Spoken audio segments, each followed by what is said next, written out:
জগন্নাথপুর সাংবাদিক ফোরাম কর্তৃক আয়োজিত আজকে ঈদ কার্যালয়ের উদ্বোধন অনুষ্ঠানে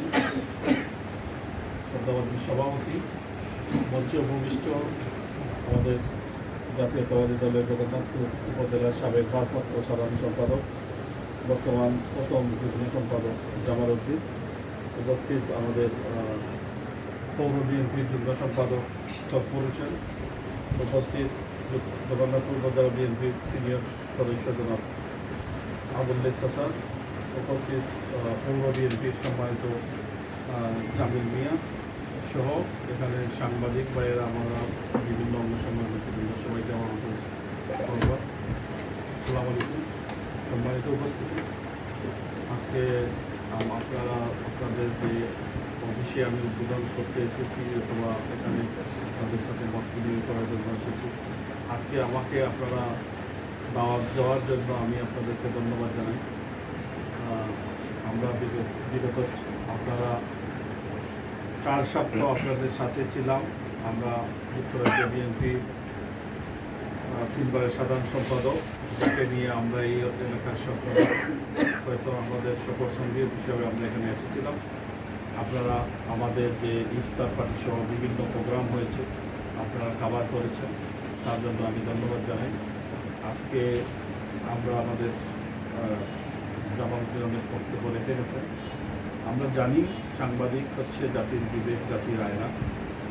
আপনারা অতীতেও তুলে ধরেছেন এবং আগামী দিনে জগন্নাথপুরের যে অসঙ্গতি, জগন্নাথপুরের যে অনিয়ম দুর্নীতি, এগুলো তুলে ধরেছেন, যার মাধ্যমে আমাদের সমাজের উন্নয়ন হবে, আমাদের মানুষ সচেতন হবে।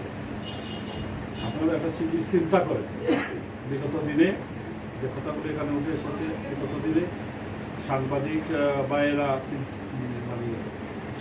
ভাইয়েরা স্বাচ্ছন্দ্যে কোনো কিছু লিখতে পারে নাই, যেগুলা কন্ট্রোলিং করা হতো, টেলিভিশনে কন্ট্রোলিং করা হতো, সেন্সর করা হতো, যেটা করে সেন্সর করা হতো সব মিডিয়াকে।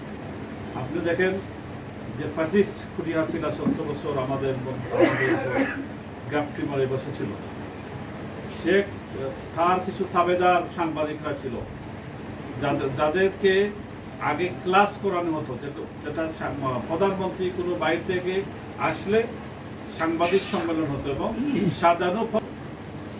আপনারা চিন্তা করে দেখেন, শেখ হাসিনার বিদায় হয়েছে কিন্তু সাংবাদিকের প্রশ্ন থেকে। সেই রাজাকার, এই যে কোটা সংস্কার আন্দোলনের রাজাকারের প্রশ্ন করেছিল, এই কথার পরিপ্রেক্ষিতে হাসিনা বলেছিল যে রাজাকারের নাতিপুতিরা কি পাবে।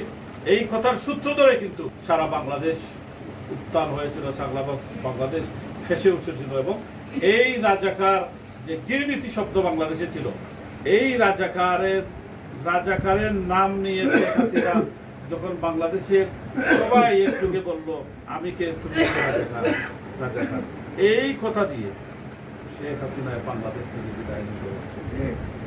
আপনারা এমন সাংবাদিকতা করবেন না যে সাংবাদিকতা মানুষ বলে। এক্সাম্পল আজকে যে আপনাদের এই কলিগ সাগর রুনি হত্যাকাণ্ড, আজকে দেখেন বারবার আওয়ামী লীগ সরকার বারবার এটাকে টালবাহানা করেছে। কেন করেছে? আজকে সব কিছু বেরিয়ে আসছে। এতে আওয়ামী লীগের বড় বড় মন্ত্রীরা জড়িত ছিল। কেন জড়িত ছিল? আজকে তাদের বিরুদ্ধে তারা একটা রিপোর্ট তৈরি হয়েছে। তাই সাংবাদিক হচ্ছে আপনারা জাতির বিবেক, জাতির আয়না। আপনারা আমাদের জগন্নাথপুরের অসঙ্গতি, জগন্নাথপুরের উন্নয়ন, জগন্নাথপুরের বিভিন্ন জায়গায় কী হচ্ছে, এইগুলো তুলে ধরবেন। এর মাধ্যমে আপনাদের সমাজ, আমরা সবাই উপকৃত হব। আর আমি আবারও আপনাদেরকে ধন্যবাদ জানাতে চাই।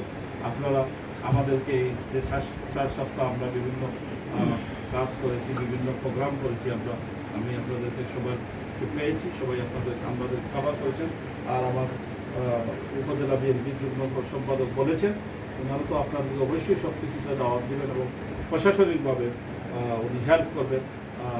এখানে যে একটু প্রশাসন হচ্ছে উপজেলা নির্বাহী অফিসার বলবেন যে যাতে করে এই যে সাংবাদিকরা, বিভিন্ন পত্রিকা, বিভিন্ন অনলাইন মিডিয়ার সাংবাদিক যারা আছে, তারা যাতে বিভিন্ন প্রোগ্রামে, সরকারি প্রোগ্রামে দাওয়াত পায়, এটার ব্যাপারে কথা বলবেন। এবং আপনারাও আপনাদের পরিচিতি অথবা লিস্ট তাদেরকে দেবেন। আমি আর বেশি সময় দেব না, সবাইকে ধন্যবাদ। আর আমি আগামীকালকে লন্ডনের উদ্দেশ্যে রওনা হবো, সবাই দোয়া করবে। আর আগামীতে আসতে দেখা হবে। সবাইকে ধন্যবাদ। বাংলাদেশ জিন্দাবাদ। আমাদের জগন্নাথপুর সাংবাদিক পুরম জিন্দাবাদ। আসসালামু আলাইকুম।